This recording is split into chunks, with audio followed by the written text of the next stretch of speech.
Buenos días amigos, nos encontramos para la FM con el doctor Antonio Ledesma, dirigente político opositor venezolano en el exilio. Muchas gracias, doctor Ledesma, por este contacto con la FM de Colombia. Quisiéramos preguntarle inicialmente su lectura en torno al proceso electoral vivido en Colombia el pasado domingo, que arrojó como ganador a Gustavo Petro y en segunda vuelta se medirá a Rodolfo Hernández. Bueno, yo creo que fue una cátedra de civismo del pueblo colombiano. Eso es lo que yo quisiera, en primer lugar, destacar, y por eso rescato con este comentario ese reconocimiento a la ciudadanía colombiana y además al propio sistema, porque en contraste con lo que ocurre en Venezuela, cuyos gobernantes fanfarronean diciendo que tienen el sistema electoral más moderno del mundo, en el que han invertido decenas, centenares de millones de dólares.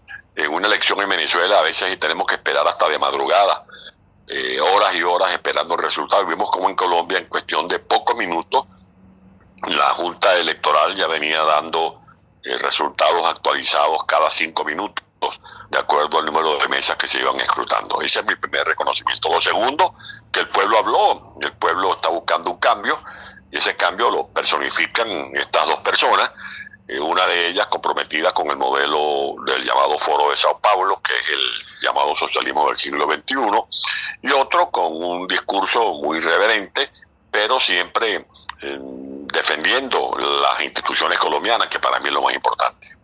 Doctor Ledesma, el candidato Rodolfo Hernández, quien vendría siendo el contrapeso a Gustavo Petro en las próximas elecciones o en la segunda vuelta del próximo 19 de junio, ha manifestado que él restablecería relaciones con el gobierno de Nicolás Maduro. ¿Qué lectura le da usted a esa postura del candidato Rodolfo Hernández?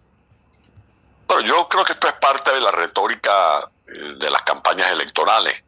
Me imagino que una cosa es Rodolfo Hernández como candidato y otra cosa es como jefe de Estado. Un jefe de Estado tiene que, en primer lugar, buscar defender la seguridad de su nación. Y en el caso concreto de Venezuela, vemos que Venezuela sigue siendo el patio trasero, la guarida de estos grupos irregulares. Y a las pruebas me remito. No es nada despreciable el dato de que en los últimos meses han sido dados de baja cabecillas de los grupos irregulares que operan desde Colombia en esta zona, en esta frontera porosa de más de 2.200 kilómetros. El señor Santrich y ahora Gentil Duarte. Se sabe que en Venezuela se esconden, se refugian los capitostes de esos grupos que tienen que ver con el narcotráfico, con la guerrilla o con la delincuencia común. De allí que yo creo que si el señor Hernández es presidente de Colombia, tendría muy bien que ver con qué tipo de regímenes va a restablecer relaciones.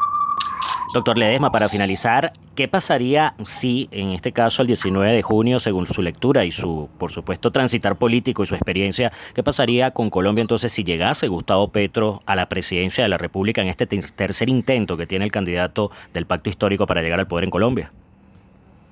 Bueno, me parece que sería odioso, antipático, además inconveniente que uno vaya a tratar de darle pautas a los colombianos. Yo simplemente hago observaciones, hago análisis de acuerdo a sus preguntas. Y lo que digo es que los venezolanos hemos sufrido muchísimo por haber caído en las manos de quienes defienden ese modelo del socialismo del siglo XXI. Y por lo que tengo entendido, ese es el modelo que quiere aplicar en Colombia el señor Petro. Por lo que estamos padeciendo en Venezuela, la tragedia económica, el deslavio humanitario con más de 7 millones de venezolanos que peregrinan por el mundo, y eso lo saben muy bien los colombianos porque allá hay casi 2 millones de venezolanos.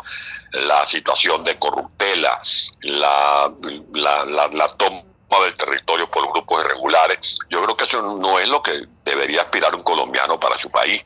Yo lo que le diría a los colombianos es que se vean en el espejo de Venezuela a la hora de poder emitir su sufragio de las próximas elecciones. Muchísimas gracias, doctor Ledesma, para la FM en este contacto sobre lo que es el tema del proceso electoral en Colombia. Muchas gracias.